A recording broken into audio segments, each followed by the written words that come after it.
Galera, então é isso, meu tempo está curto. Vou chamar aqui Rodrigo Bessa para falar um pouco de civil, família, sucessões com vocês. O tempo dele está curto também, mas o cara é fera, o cara manda super bem, é meu amigo de anos, né? Meio esquisitinho, meio... Ele tem umas piadinhas muito sem graça, mas é uma ótima pessoa, né? Pô, comenta lá, ri no chat, kkkk, a piada dele fazendo, porque senão ele fica muito triste, né não, Beto?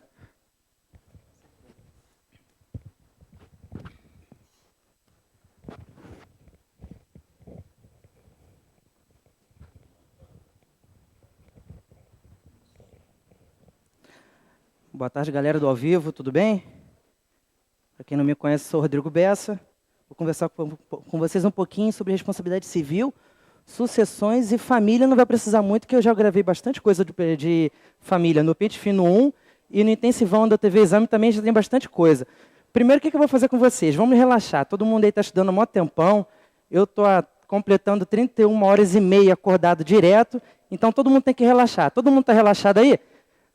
Todo mundo bebe um pouquinho d'água. Enquanto isso, eu vou apagando aqui o quadro. Não quero ninguém cansadinho aí, hein? Quem fica cansadinho não passa na OAB não, hein? Estou feliz. Ontem saiu o resultado dos recursos. Todo mundo passando em civil. Tributário também teve uma aprovação muito boa. Bem, eu não trouxe meu Código Civil. Mas, por sorte, eu trouxe a apostila que eu preparei para vocês. Vou disponibilizar no site. Tudo que eu vou falar, eu coloquei nessa apostila. E qual foi o problema? No Pente Fino 1, eu fui praticamente expulso com 21 minutos, porque o tempo realmente já estava bem estourado. Então, o que eu fiz? Hoje eu peguei minhas folhinhas, que vai ser minha ementa e minha transcrição dos artigos, e só vou sair daqui depois que eu ler tudo. Se tiverem me expulsar, vão ter que ser com a PM aqui. Eu não saio antes de terminar isso aqui. Primeiro, vamos conversar sobre responsabilidade civil. Vamos lá? Todo mundo aí com o Código Civil na mão? Só passa na OAB quem fica com o Código Civil na mão. Não adianta. Vamos lá, todo mundo pegando o Código Civil. Vou dar um tempinho para vocês, hein? Vamos? Responsabilidade civil, artigo 927 do Código Civil. Vou anotar aqui para vocês, hein? Artigo 927. Todo mundo lendo aí, artigo 927? O que está falando do artigo 927? Todo mundo? Tem alguém cansado aí? Vamos lá, vamos despertar aí? Vamos lá? 3 horas da tarde de um sábado não chuvoso aqui no Rio. Vamos lá. Responsabilidade civil, artigo 927. Aquele que por ato ilícito causar dano a outrem, fica obrigado a repará-lo. Tudo bem? O que vai tratar essa responsabilidade civil? Bem, aconteceu um ato ilícito e a prova de vocês vai perguntar quem vai ser responsável por aquele ato ilícito. Tudo bem? Nas últimas provas, na prova passada, por acaso, caiu o artigo 932. É o que a gente vai estudar agora. Artigo 932 do Código Civil. 927 nós vimos. Aquele que por ato ilícito causar dano a outrem fica obrigado a repará-lo. E o 932, que é a regra geral. O que está escrito? Inciso 1º. 932. São também responsáveis pela reparação civil. Inciso 1. Os pais pelos filhos menores que estiverem sob sua autoridade e em sua companhia. Inciso 3º também vale a pena você ler. O empregador, por seus empregados, serviçais e prepostos, no exercício do trabalho que lhes competir ou em razão dele. Por exemplo, se você é atropelado por um motorista de uma empresa qualquer, quem vai ser responsabilizado? A empresa. Tudo bem? Qual é a regra geral, então? 932. Inciso 1º, inciso 3º. Vamos lá. E qual é a pegadinha? É o artigo 928. Ela é exceção à regra. A regra geral. Quem vai ser responsabilizado? Por exemplo, uma criança que causou um prejuízo. Os pais pelos filhos menores que tiverem sob sua autoridade e em sua companhia. E o artigo 928? Todo mundo lendo aí o artigo 928? Vamos lá, o que está dizendo o artigo 928? Essa é uma exceção. Quando for cair na prova de vocês, provavelmente vai cair essa exceção, e não a regra geral. A regra geral caiu agora há pouco tempo, não tem por que ficar repetindo o mesmo tema. O que eles vão fazer então? Vão botar uma lendazinha na prova de vocês, vão botar a pegadinha que pode derrubar vocês. Poderia derrubar vocês, só que agora vocês estão tendo aula disso e vão aprender, não vão ter mais dúvida. Por exemplo, o filho, o artigo 928 vai falar que o filho, caso tenha mais dinheiro do que os pais, ele vai ser obrigado, ele pode ser responsabilizado de forma direta, mesmo ele sendo menor.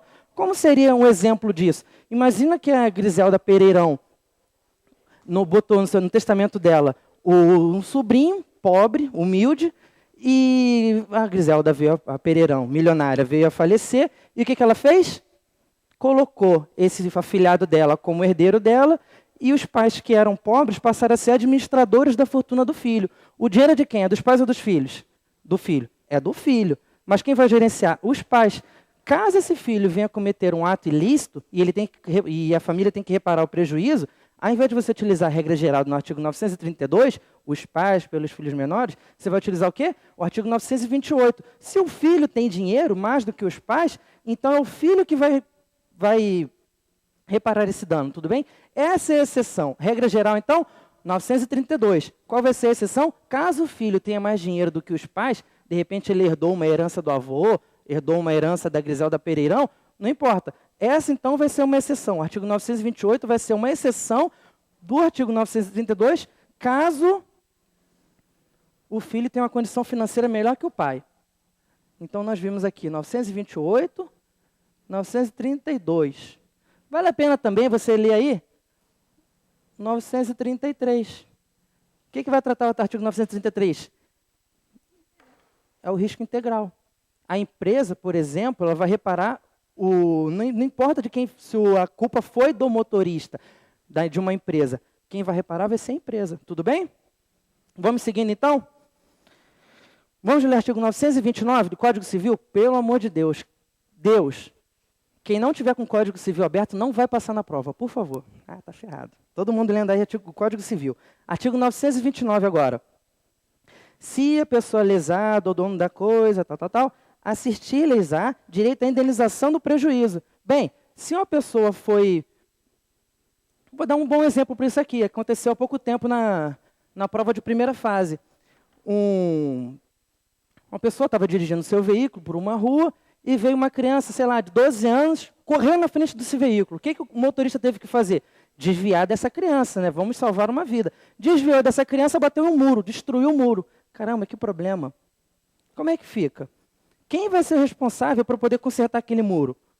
A criança, o motorista do carro, ou o dono do muro que estava lá, de repente, rezando o terço com seus filhos, cantando canções de Natal, felizes, distraídos, dentro de casa, lá no aconchego do lar, e nisso vem um cara, bate no muro deles e derruba. Quem vai consertar esse prejuízo? Quem conserta é quem praticou. Quem vai consertar esse muro vai ser o motorista do carro, que ele cometeu esse ato de destruir esse muro, ele causou esse dano. Tudo bem? Quem vai pagar? Ele. Só que o que está falando então o artigo 929? Se o motorista do veículo bateu nesse muro, ele vai ter direito à indenização do prejuízo em cima do dele menor. Olha como é que está se encaixando a responsabilidade civil. A responsabilidade civil é perfeita por causa disso. Tudo vai se encaixar. Quem praticou o ato? O motorista. Derrubou o muro, o dono do muro não vai ter esse prejuízo, quem vai pagar vai ser o primeiro ali que está ali de frente, o motorista do carro. Só que depois ele vai poder pedir esse valor que ele gastou em cima daquela criança. Por onde? Ele vai utilizar o 932 cobrando dos pais dessa criança, ou vai cobrar o 928 se o cara for o herdeiro da Griselda Pereirão. Tudo bem?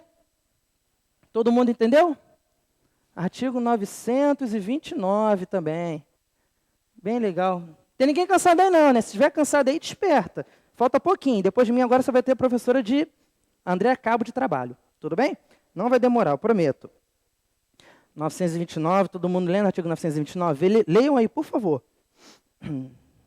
Se a pessoa é lesada, vamos lá. Agora, o que a gente pode ver também? As excludentes da ilicitude.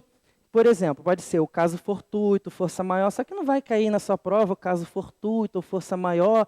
A pessoa colocou o veículo dela em um estacionamento, veio uma ventania, derrubou a árvore. Não vai cair isso na prova de vocês. Vai cair a culpa exclusiva da vítima. É isso aí que pode cair na prova de vocês. Como seria? Por exemplo, eu não gostaria de usar essa expressão, porque é uma expressão feia, não é indicada. Mas o meu objetivo não é tão assim ser o polido aqui na frente de vocês. O meu objetivo é fazer você passar. E como é que eu vou fazer você passar? Usando expressões de talvez baixo calão, com a palavra idiota. Por que eu estou falando a palavra idiota? Eu não estou chamando você de idiota, não, pelo amor de Deus. Só que é bom você lembrar que a responsabilidade civil não protege duas coisas. Aquela pessoa que quer se enriquecer de forma ilícita e muito menos idiota. Felizmente é assim. Responsabilidade civil, de forma geral, para você levar para a sua prova, é saber que a responsabilidade civil não protege o idiota. Por que eu estou falando isso? Por exemplo, o cidadão que vai lá, alugou uma quadra de futebol, quer lá se exibir para as meninas, o que ele foi fazer? Ele foi fazer uma flexão na trave do gol. Por exemplo, ele foi fazer uma flexão na trave do gol, no que ele chegou lá em cima, usando toda a sua força e destreza, 20 minutos nada, eu vou ficar até terminar minhas folhas. Usando toda a sua destreza, o que aconteceu? A trave caiu, morreu.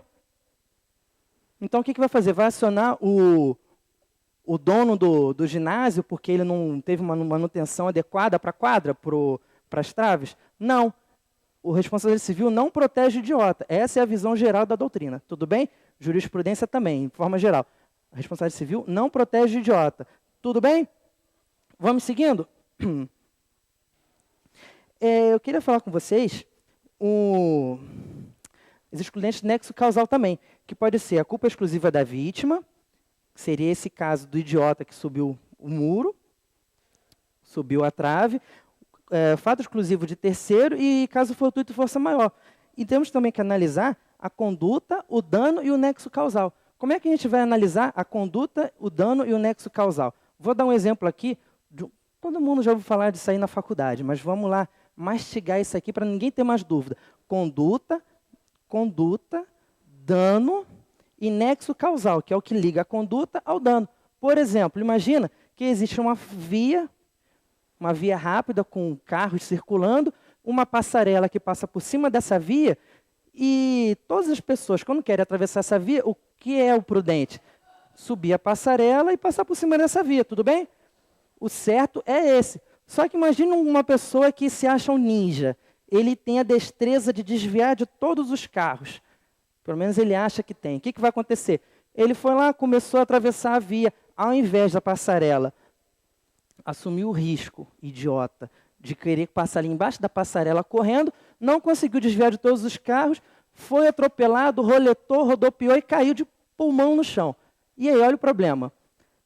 Vamos analisar a responsabilidade civil do motorista desse veículo? Beleza. Ele teve a conduta? Ele estava dirigindo? Teve a conduta. Ele causou o dano? Causou. Ele roletou o ninja ali, que ficou estirado no chão. Beleza. E o nexo causal, que liga a conduta dele ao dano que ele causou? E o nexo causal? Não vai ter. Culpa exclusiva da vítima, ou idiota. Com perdão da má palavra para quem fica chateado quando se usa certas expressões. Vamos ler também o artigo. Qual artigo? Fica muito baixo aqui, né? Aqui. 930. Tudo tratando de responsabilidade civil. O que está falando do artigo 930? Se o perigo ocorrer por culpa de terceiro, contra este terá o autor da ação, o autor do dano, ação regressiva. Você pode lembrar ali também do artigo 929, eles vão mais ou menos se completar. Tudo bem? Artigo 934. Aquele que ressarcir o dano causado por outrem pode reaver. Beleza? Responsabilidade civil, toda ela se encaixando, tudo bem? Todo mundo aí está lembrando que estudou na faculdade? 934. 935, muito importante. Meu Deus do céu, vai cair na sua prova. Vai cair. 935. Que seria de mim ser meus artigozinhos. A responsabilidade civil. Tem alguém cansado aí? Vamos despertar, galera. Daqui a pouquinho eu estou acabando. Mais 10 minutinhos aí eu fecho. Desde que eu tenha terminado minhas folhas. Antes disso eu não vou sair daqui. Não estou nem aí para quem está segurando cartaz aqui com o tempo. Não estou nem aí. Vai ter que me tirar daqui com a polícia. Vamos lá. Artigo 935, hein? A responsabilidade civil é independente da criminal. Tudo bem? Vamos lendo aí. Artigo 935. Não se podendo questionar. Beleza? 935. É importante. Volta e meia. Pode cair na sua OAB. Se não cair na próxima OAB, vai cair no concurso que você vai fazer. Com certeza. Tudo bem? Não deixe de ler o artigo 935. Se o juiz criminal deixou de condenar o causador do dano, nem por isso ele deixaria de ser responsabilidade na esfera civil. Tudo bem? Se o juiz criminal ele condenou a pessoa e não condenou, ele condenou de forma criminal, mas não condenou de forma a reparar o dano, ainda assim o lesado, o prejudicado, ele pode ir na esfera civil e pedir para reparar esse dano civil. Tudo bem? Não tem problema. Artigo 936. O dono, o detentor do animal. Todo mundo lendo? Artigo 936. Daqui a pouco a gente já vai acabar de responsabilidade civil e vai começar sucessões. Vamos lá? 936. O dono ou detentor do animal ressarcirá dano por este causado, se não provar culpa da vítima ou força maior. Então vai ser uma regra geral. Se o seu cachorro morder uma pessoa, você vai ser obrigado a reparar esse dano? Depende. Não vamos esquecer da culpa exclusiva do idiota. Com perdão da má palavra. Por exemplo, imagina que você tem um pitbull, um labrador, um pastor alemão, cachorro um grandão que seja, dentro da sua casinha ali, com a sua grade para o portão, aí nisso passa o inteligente e acha aquele cachorrinho bonitinho. O que ele vai fazer? Vai fazer carinho no cachorrinho bonitinho. No que ele foi fazer carinho no cachorrinho bonitinho, o idiota perdeu a mão. Ficou maneta. É maneta, né, câmera? Maneta? Maneta. Ficou maneta. Aí o que vai acontecer? Vai ficar andando lá com um gancho na mão. Porque o problema é dele. Você não vai ser obrigado a reparar pelo 936. Por quê? Porque culpa exclusiva da vítima. Tudo bem? Seu cachorro estava ali onde deveria estar. A mão do fulaninho que está em local indevido. Tudo bem? 937, vale a pena você dar uma lida também. Não é tão profundo para eu precisar ler agora. E vamos... teve um caso que caiu na jurisprudência que vale a pena comentar também. É um caso onde existia um shopping center e no estacionamento desse shopping center existia um circo. Existia um circo, tudo bom? Existia um circo. Nesse circo existia um leão. O que aconteceu? O leão fugiu. Foi andando pelo estacionamento, atacou uma pessoa. Quem vai ser o responsável? STJ, responsabilidade solidária. Do circo e do shopping. Tudo bem? Responsabilidade solidária do circo e do shopping. Os dois estavam aproveitando ali a presença do circo e um público maior, uma circulação maior de pessoas. 938. 938. Esse é interessante também. Bem interessante. Doutrina comenta bastante sobre ele, jurisprudência comenta também, e nós vamos ler agora, porque quem não tiver com o Código Civil na mão, não vai passar na OAB. Deus queira que você, que não está com o Código Civil na mão, não passe na OAB. Você tem a opção, então, de dar pausa nesse vídeo, nesse momento rapidinho, e pedir perdão a Deus pelo que você já perdeu desses artigos aqui, e a partir de agora, começar a ler o seu Código Civil. Tudo bem? Vamos lá? Vamos ler o Código Civil. Artigo 938. Não fica com sono. Eu sei que tem gente que vai ler esse vídeo aqui, vai assistir esse vídeo 6 horas da manhã. Eu sei que você também é estagiário, seu chefe deu mole, foi fumar, foi tomar um café, você está ali escondido assistindo os vídeos do Pente Fino também. Também vai estar assistindo os vídeos do Intensivão. Eu estou dando aula, 2 horas de aula em 4 blocos para vocês também, no Intensivão do TV Exame. Vamos lá. Artigo 938, por fim, só para você dar uma respirada. Aquele que habitar prédio ou parte dele, responde pelo dano proveniente das coisas que dele caírem ou forem lançadas em lugar indevido. O que significa isso? Se eu estou passando ali, caiu um jarro, enfim, caiu um treco em cima de mim, e eu consigo identificar que foi aquele apartamentozinho ali, o 302 maldito, beleza, eu vou conseguir responsabilizar o dono daquele imóvel. Mas se você não viu de onde foi, ou você viu, mas você viu que aquele apartamento está caindo aos pedaços, o que você vai fazer? Você vai falar que não viu, não importa de onde caiu. Caiu desse prédio aqui, roda todo mundo. Não interessa se caiu da varanda do bloco A, e também existia o bloco B e o bloco C, existiam esses 3 blocos, não interessa. Quem vai ser responsabilizado? Todo mundo. Os moradores de todo o bloco A, os moradores de todo o bloco B, os moradores de fundo, de lado, de frente, todo mundo. Vai rodar todo mundo, o condomínio inteiro. Tudo bem? Artigo 938, importante para vocês. Tá? O que eu vou ler agora? Um dos artigos mais interessantes da responsabilidade civil. É o artigo da moda. Artigo da moda, extremamente importante, está sempre caindo, está sempre cotado em toda turma de segunda fase de civil. Eu falo desse artigo, eu mastigo esse artigo e vamos ao que interessa. Artigo 948. No caso de homicídio, a indenização consiste, sem excluir outras reparações, inciso 2 que é o mais interessante, na prestação de alimento às pessoas a quem o morto devia, levando-se em conta a duração provável da vida da vítima. O que significa isso? Ora bolas. 10 minutos? Não quero saber. Ainda faltam 3 folhas. Se você der sorte de eu conseguir ir rápido, você vai se dar bem. Se não, mas já fala para o André ficar na expectativa. Mas faltam 10 minutos. Vou usufruí-los. Ainda tem outras folhas aqui no meu bolso também. Vamos lá. Artigo 948, inciso 2. Todo mundo lendo? Leiam, por favor, de novo, inciso 2. Todo mundo lendo inciso 2? O que significa isso? A quem o morto devia. A quem o morto vai dever alimentos?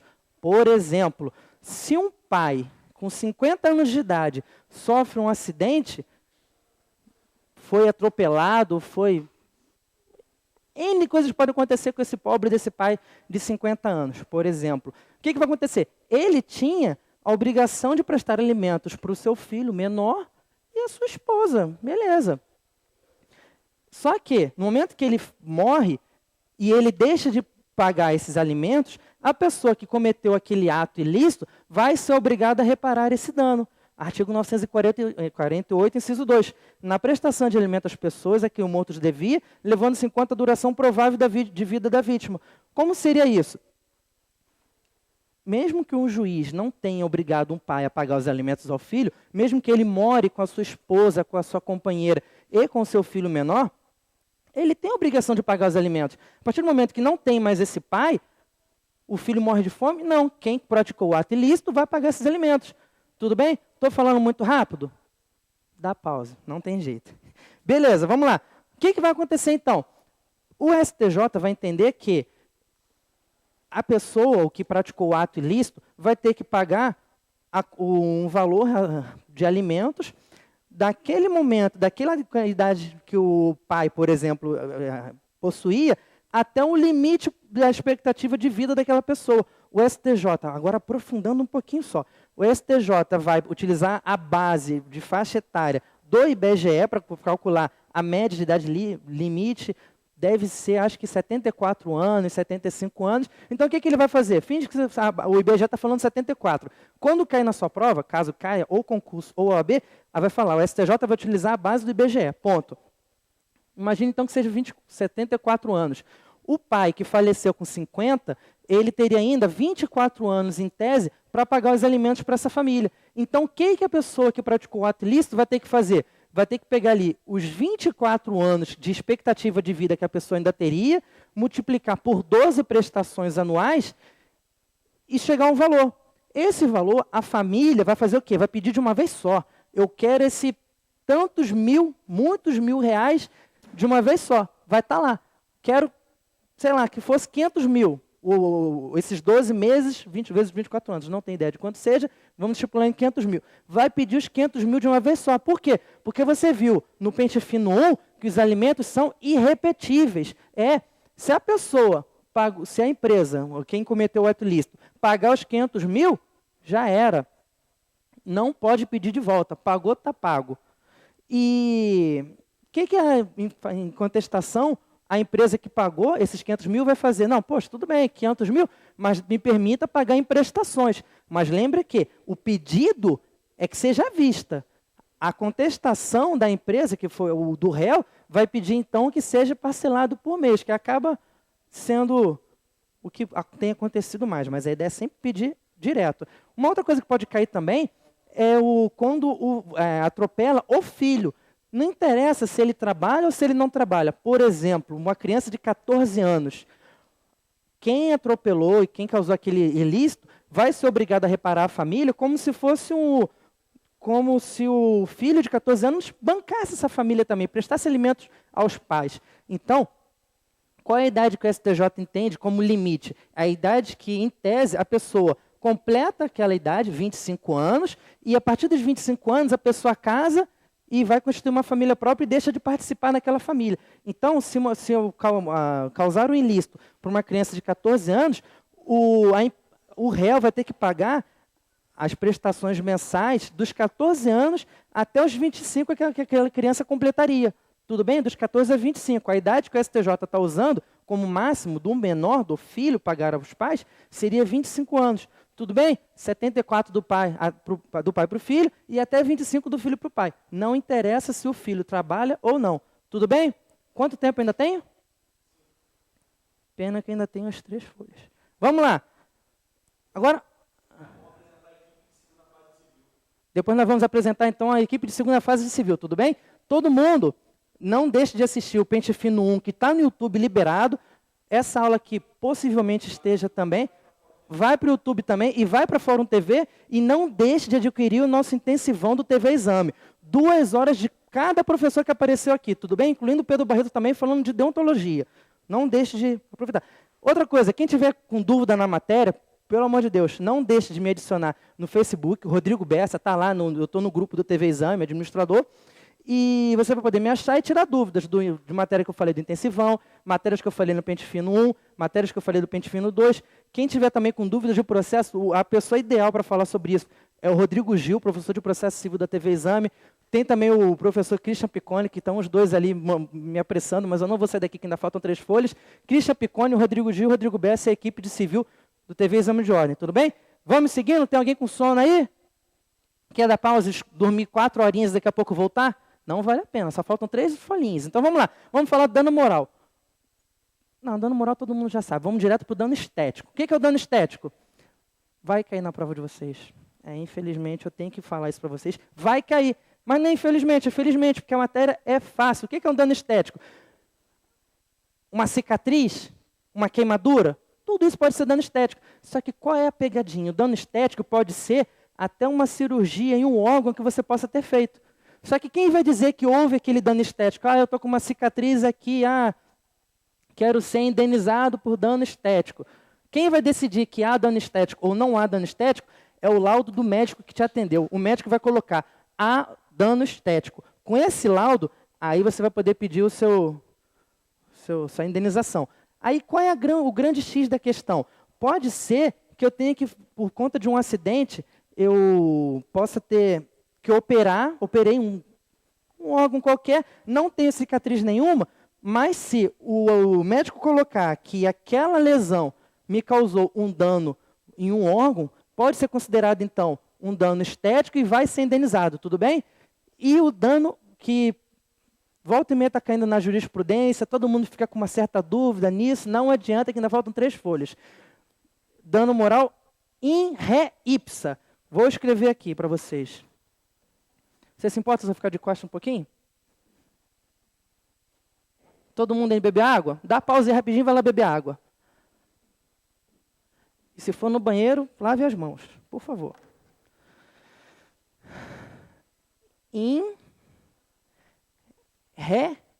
Se cair isso aqui na primeira fase de vocês, eu quero todo mundo comentando, me agradecendo lá no Facebook.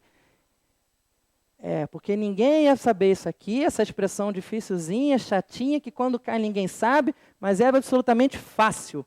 Extremamente fácil para você e eu e todo mundo. Vamos lá. In re ipsa. O que significa dano moral in re ipsa? É aquele que não precisa ser comprovado. Aconteceu o ato, gerou dano moral. Uma sugestão para vocês, quando vocês colocarem jurisprudência, você vai no Google, coloca jurisprudência e do lado coloca o nome daquele jogador, um ótimo jogador, um exímio jogador, Richarlison. Gente boa. Dano moral in re ipsa. O que vai acontecer? Dano moral in re ipsa é aquele que aconteceu, não precisa ser comprovado. Aconteceu, gera dano moral. O que aconteceu no caso desse Richarlison? Ele, na época que ele ainda jogava no time de São Paulo, ele fez um gol e como é que ele foi comemorar? Dançando a dança da bundinha. Qual foi o que aconteceu? O árbitro advertiu, deu uma punição para ele, deu um cartão para ele e colocou lá na súmula do jogo que o jogador, após ter feito um gol, foi comemorar usando gestos homossexuais. Meu Deus do céu, como é que o árbitro chega lá e coloca gestos obscenos, homossexuais na súmula oficial de um jogo? E aí, como é que fica? Precisa o Richarlison ir lá, acionar, falar, não, precisa comprovar que ele ficou ofendido, não interessa. Falou que o cara é homossexual ali naquela súmula, automaticamente gerou dano moral in re ipsa. Aconteceu aquele ato, não precisa ser comprovado, automaticamente gerou dano moral. Tudo bem? Todo mundo acompanhando? Então vamos falar agora de sucessões. Eu estou andando muito, né? Vamos lá, sucessões. 1 minuto? 3 folhas. Rapidinho. Não vou gravar vídeo no YouTube nenhum, não. Vai ser agora, aqui. Calma aí, rapidinho. Sério, 30 minutos já? Falo mesmo. Então vamos lá. Sucessões. Sucessão pode ser legítima ou testamentária. Qual vai ser a sucessão legítima? É aquela que está na lei. Quem vão ser os herdeiros pela lei. E a testamentária? É aquela disposição de última vontade do testador. Tudo bem? Legítima e testamentária. Eu gostaria que vocês olhassem aí rapidinho o artigo 1785. A gente está falando de sucessões. Acabou a responsabilidade civil. Sai para lá a responsabilidade civil. Agora, sucessões. O que está falando 1785? Leia, por favor, em voz alta, para ver se eu escuto daqui. Tá bom que você pode falar, estar lendo e assistindo esse vídeo daqui a 3 meses, né? Mas tudo bem. Leia que eu estou sentindo. Vai lá. Leia para mim. 1785, Código Civil. Sucessão abre no lugar do último domicílio. Se ele não tinha domicílio certo, o inventário vai poder ocorrer no lugar da situação dos bens. Tudo bem? Vai ser sempre no domicílio do autor. Se ele não tinha, poderá ser, então, no domicílio dos bens. Beleza? Todo mundo aí? Qual seria um caso desse, por exemplo? Do nômade, o cigano, o cara que trabalha com circo. Ele não tem um domicílio certo. Então, nesse caso, poderia ir onde estão localizados os bens. Tudo bem? Os herdeiros necessários. Quem são os herdeiros necessários?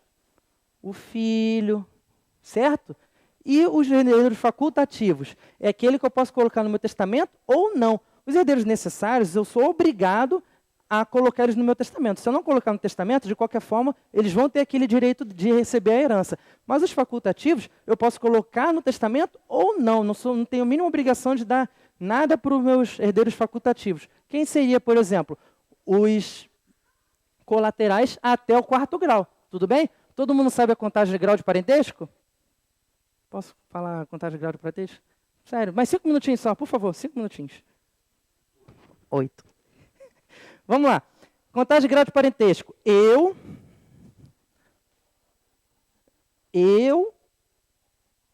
Como é que eu vou contar o parentesco? É rápido, pessoal.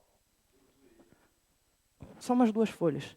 Eu vou passar para o meu pai um segredo, e eu quero que esse segredo... imagina que eu tenho um segredo. Eu quero contar esse meu segredo para o meu primo. Mas esse segredo só pode ser passado de pai para filho. Assim a gente vai contar o grau de parentesco que nunca mais vai esquecer. Um segredo só pode ser contado de pai para filho, e eu quero que chegue ao meu primo. Como é que a gente vai fazer isso? Eu, para o meu pai, 1º grau. O meu pai vai contar de pai para filho, avô, 2º grau. O meu avô vai contar de pai para filho, o meu tio, 3º grau. E o meu tio aí sim vai poder, de pai para filho, falar para o meu primo. Fica meio esquisito esse segredo aí, mas vamos lá. É fácil de aprender então. O que está acontecendo aqui? Como é que é a contagem de grau de parentesco? O Código de 1916, ele permitia a contagem até o 6º grau. O Código de 2002, ele só permite até o 4º grau. Então, não existe você falar, o meu primo de 2º grau. Não existe. Só um pouquinho, André, só um pouquinho. Não existe. Então, como é que vai ser a contagem de grau de parentesco? Eu para o meu pai para o meu avô, de pai para filho, o segredo. Eu para o meu pai, 1º grau. Meu pai para o meu avô, 2º grau. Meu avô para o meu tio, de pai para filho, 3º grau. De pai para filho, do meu tio para o meu primo. Essa é a contagem de grau de parentesco. Tudo bem? Alguém tem dúvida? O segredo foi contado. Não use esse exemplo aqui para contar segredos alheios, não, tá? Todo mundo então entendeu a contagem de grau de parentesco? 1, 2, 3, 4. Abaixo disso aqui, o filho do meu primo, pela lei, não é porcaria nenhuma minha, tá? Não vai ter direito à herança, tá ferrado. Beleza? Aproveitando, herança jacente e a herança vacante. O que é a herança jacente? Herança jacente. Calma aí, só mais um pouquinho. Só 5 minutinhos, pode ser? Tá, só então fechar isso aqui. Herança jacente é aquela que não tem herdeiros conhecidos. Herança vacante é aquela que, depois de 5 anos da abertura do inventário, não foram localizados os herdeiros, não para ninguém ali para suceder, então ela vai para o município ou o Distrito Federal, se for o caso. Herança vacante. Tudo bem? Infelizmente, eu fui expulso. E eu vou colocar, tudo que eu vou deixar de falar, eu vou colocar bem explicadinho, bem mastigadinho na apostila para vocês. Tudo bem? Um grande abraço, meus amigos. Fiquem todos com